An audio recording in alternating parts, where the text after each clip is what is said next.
Hello students, हम study कर रहे थे एनवायरमेंटल स्टडी, पर्यावरण अध्ययन।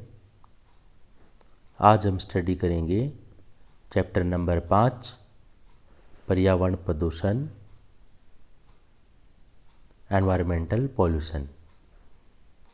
इसमें हम सबसे पहले देख लेते हैं प्रदूषण या पॉल्यूशन किसे कहते हैं। प्रदूषण ऐसे अवांछनीय परिवर्तनों को कहा जा सकता है जो हवा, जल या मिट्टी की भौतिक, रासायनिक या जैव विशेषताओं को परिवर्तित कर दे, जो मनुष्य एवं बाकी जीवधारियों के जीवन को दुष्प्रभावित कर सके। प्रदूषण प्राथमिक रूप से वातावरण में प्रदूषकों के छोड़े जाने पर शीघ्र ही प्रभाव डालने वाला अथवा द्वितीयक रूप से नमी, अन्य प्रदूषकों, सूर्य के प्रकाश आदि सहित प्रदूषकों के छोड़े जाने के बाद पारस्परिक क्रिया के उत्पाद से होने वाला प्रभाव हो सकता है। प्रदूषण स्थानीय, क्षेत्रीय अथवा विश्वव्यापी हो सकता है। प्रदूषण के प्रभाव प्रत्यक्ष, अप्रत्यक्ष या संचयी, रुक कर या लगातार, शीघ्र या कुछ देर बाद वातावरण, जल संख्याओं, महासागरों, भूमिगत जल, मिट्टी या निश्चित जीवों, उत्पाद या स्थानों को प्रभावित करने वाले हो सकते हैं। प्रदूषण का प्रभाव कम समय या लंबे समय के लिए हो सकता है। उसके बाद है हमारे पास प्रदूषक, पॉल्यूटेंट। प्रदूषक एक पदार्थ, रसायन या तत्व है जो पर्यावरण में छोड़ा जाता है और इसका जीवों पर दुष्प्रभाव होता है। प्रदूषक की परिभाषा: पारिस्थितिक तंत्र में प्रदूषण उत्पन्न करने वाले पदार्थों या ऊर्जा के किसी भी रूप को प्रदूषक कहते हैं। उसके बाद है प्रदूषणों के प्रकार।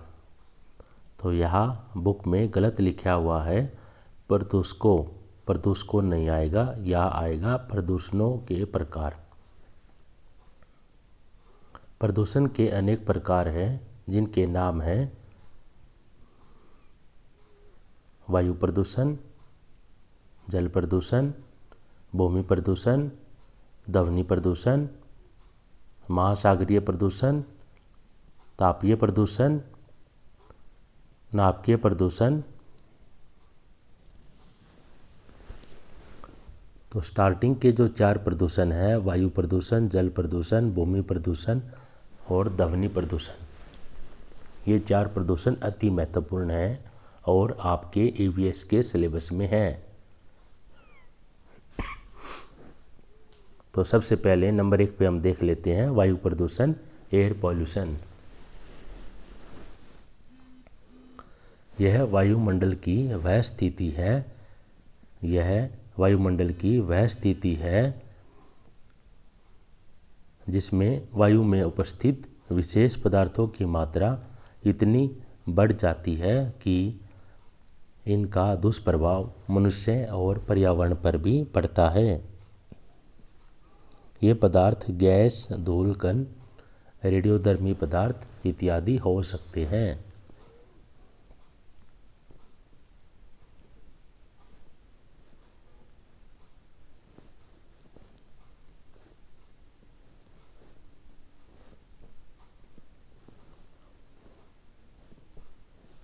पहले वातावरण में प्रदूषकों का प्राकृतिक उद्भव होता था, जैसे धुआं, भयक, राख और ज्वालामुखी तथा वन की आग से निकली गैसें। परंतु वायु प्रदूषण की वास्तविक समस्या जो देखने में आई जब मनुष्य प्रेरित अथवा मानव विकास जनित संसाधनों ने प्रदूषकों को छोड़ना शुरू किया। उसके बाद है वायु प्रदूषण के स्रोत।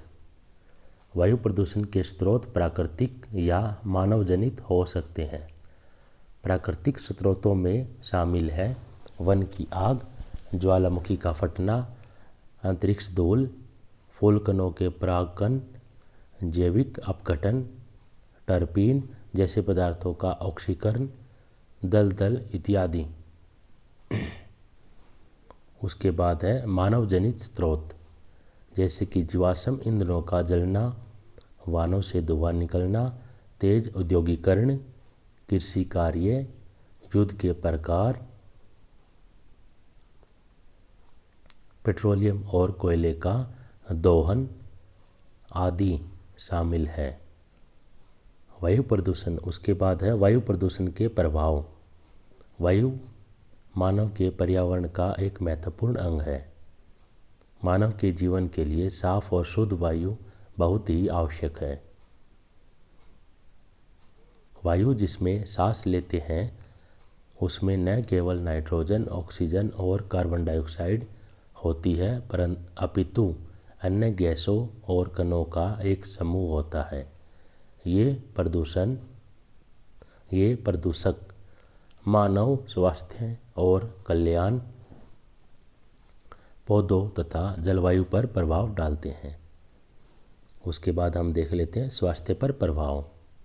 वायु जिसमें हम सांस लेते हैं उसमें न केवल जीवन को शक्ति देने वाली संपत्तियां है, बल्कि जीवन को नुकसान देने वाली संपत्तियां भी है। स्वास्थ्य द्वारा ली गई वायु में जो अशुद्धियाँ होती है वो मानव स्वास्थ्य को कई तरह दुष्प्रभावित करती है, जो प्रकृति और प्रदूषकों की सघनता, एक्सपोजर के दौरान इत्यादि पर निर्भर करता है। यह प्रदूषकों की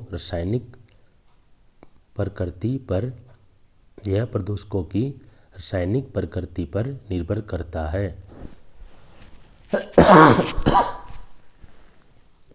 कुछ प्रदूषक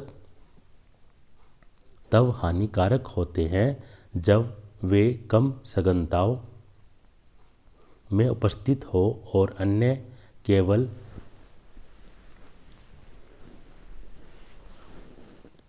वे अधिक सघनताओं में उपलब्ध हो।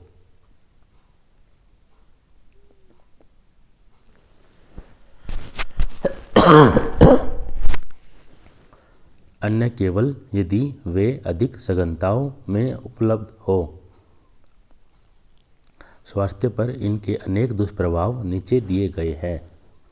नंबर 1, कई वायु प्रदूषकों से आंखों में जलन हो सकती है, जैसे कि नाइट्रोजन की ऑक्साइड, ओजोन पर oxy, acetyl nitrate, smog, particulates इत्यादि। नंबर 2, सल्फर डाइऑक्साइड, नाइट्रोजन की ऑक्साइड, कीटनाशक दवाइयाँ आदि नाक तथा गले में जलन पैदा कर सकती है। नंबर 3, गैसीय प्रदूषक जैसे hydrogen, sulphur dioxide,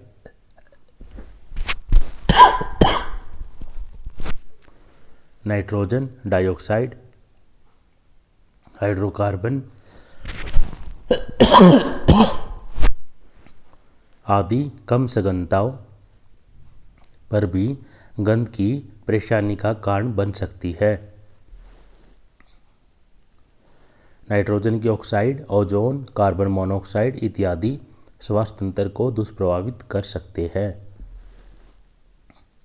sulphur oxide, sulphur dioxide, nitrogen dioxide, पराग, सस्पेंडेड पार्टिकुलेट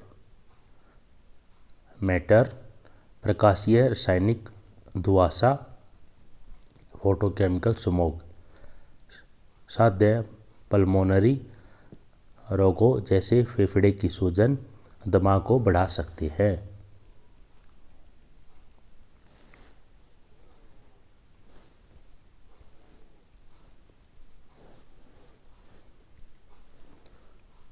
नंबर 6 पे है कार्बन मोनोऑक्साइड जीवाश्म ईंधन के अधूरे दहन से उत्पन्न होती है। यह प्राय घर या पुराने मोटर वाहनों द्वारा औद्योगिक स्थानों और अन्य गैसोलीन ऊर्जा यंत्र हीटर और खाना बनाने वाले उपकरण द्वारा उत्पन्न होती है।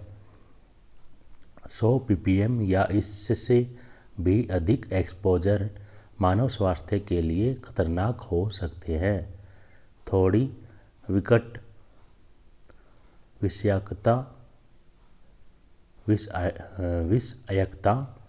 के लक्षणों में शामिल है चक्कर, भ्रांति, सिरदर्द, चक्कर आने की बीमारी और फ्लू जैसे दुष्प्रभाव। बड़े एक्सपोजर केंद्रीय तंत्रिका तंत्र और दिल की विकट विषाक्तताओं को बढ़ा सकते और यहाँ तक कि मौत का कारण भी बन सकते हैं। कार्बन मोनोऑक्साइड हीमोग्लोबिन के साथ मिलकर रक्त में कार्बोक्सी हीमोग्लोबिन के निर्माण बनते हैं। यह हीमोग्लोबिन की ऊतकों में ऑक्सीजन छोड़ने से रोकती है। प्रभावशाली रूप से रक्त की ऑक्सीजन ले जाने की अक्षमता को कम करके हाइपोक्सिया को बढ़ाती है। नंबर 7 हाइड्रोजन फ्लोराइड दांतों के फ्लोरोसिस और चीती होने का कारण बन सकते हैं। नंबर 8 वायु प्रदूषक जैसे पॉलीसाइक्लिक कार्बनिक मिश्रण, एलिफेटिक हाइड्रोकार्बन इत्यादि कैंसर का कारण बन सकते हैं। नंबर 9 भारी धातुएं जैसे सीसा, लेड फेफड़ों के द्वारा शरीर में प्रवेश कर सकता है और विषाक्तता का कारण बन सकता है। उसके बाद है पौधों पर प्रभाव। वायु प्रदूषण में कई पौधे मनुष्यों और पशुओं की अपेक्षा अधिक संवेदनशील होते हैं और ये नुकसानदायक प्रदूषणकारी तत्वों की उपस्थिति के संकेतक के रूप में प्रयोग किए जाते हैं। वायु प्रदूषण पौधों में नुकसान के विस्तृत फैलाव का कारण बनता है। वायु प्रदूषक जो पौधों को प्रभावित करते हैं उनमें शामिल है sulphur dioxide, ozone, fluoride, nitrogen oxides, PAN, ethylene, ammonia, NH3, पारा, स्मॉग, वनस्पति विनाशक इत्यादि।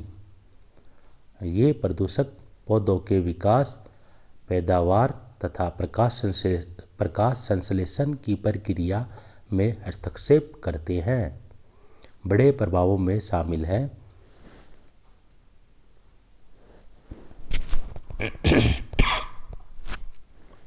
नंबर 1 धूल, धुआंसा आदि प्रकाश संश्लेषण के लिए पौधों तक प्रकाश की मात्रा की पहुंच को कम कर देते हैं और स्टोमेय में बाधा डालने का कारण बनते हैं जो कार्बन डाइऑक्साइड को ग्रहण करना कम कर सकता है। नंबर 2 कुछ पौधे फ्लोराइड के लिए संवेदनशील होते हैं परंतु सल्फर डाइऑक्साइड के लिए प्रतिरोधी होते हैं। नंबर 3 वायु प्रदूषकों के लिए पौधों की संवेदनशीलता कई तथ्यों पर निर्भर करती है जैसे कि जलवायु परिस्थितियों, मिट्टी, पानी और उर्वरता।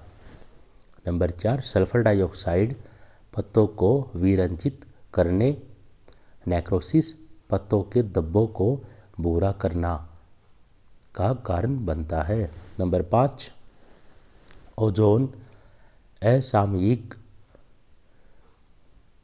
जीर्णता जीर्णता, दबे हुए विकास, नेक्रोसिस पत्तों के गिरने का कारण बनती है। नंबर 6, नाइट्रोजन डाइऑक्साइड दबे हुए विकास और विरंजक का कारण बनती है। नंबर 7, फ्लोराइड पत्ते के शिकार पर नेक्रोसिस का कारण बनती है।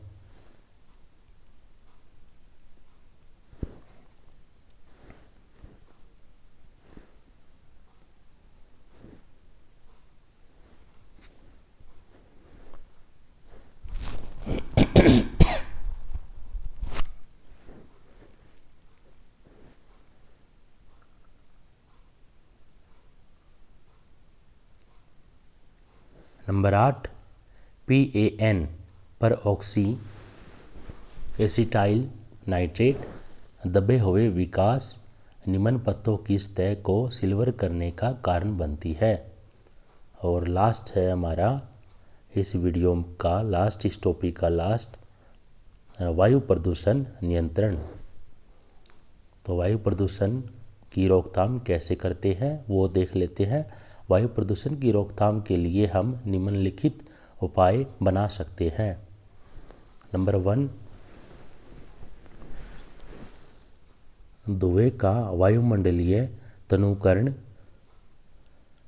स्मोक स्टैक की ऊंचाई को बढ़ाकर प्रभावित किया जाना चाहिए। नंबर 2, धूल को हटाने के लिए अपकेंद्री संग्रहकर्ता या चक्रवात सेपरेटर्स का प्रयोग किया जाना चाहिए। नंबर 2, कारखानों की स्थापना पर्यावरणीय प्रभाव के आकलन के पश्चात हो। नंबर 4, कारखानों में कम सल्फर वाले उच्च कोटि के कोयले का प्रयोग हो। नंबर 5, कोयले से सल्फर कम करने के लिए उसका जैव परिष्करण होना चाहिए। नंबर 6, दहन के पश्चात निकलने वाले नाइट्रोजन के ऑक्साइड का नियंत्रण हो।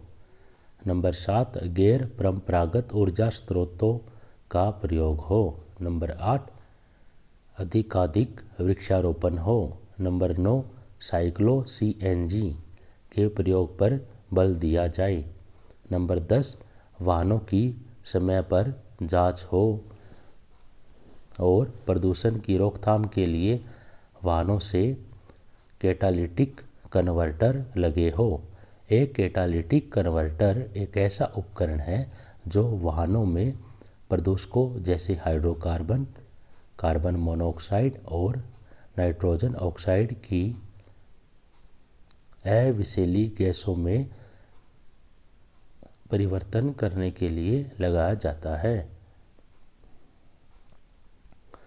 नंबर 11, प्रदूषण नियंत्रण उपकरणों का प्रयोग हो। नंबर 12,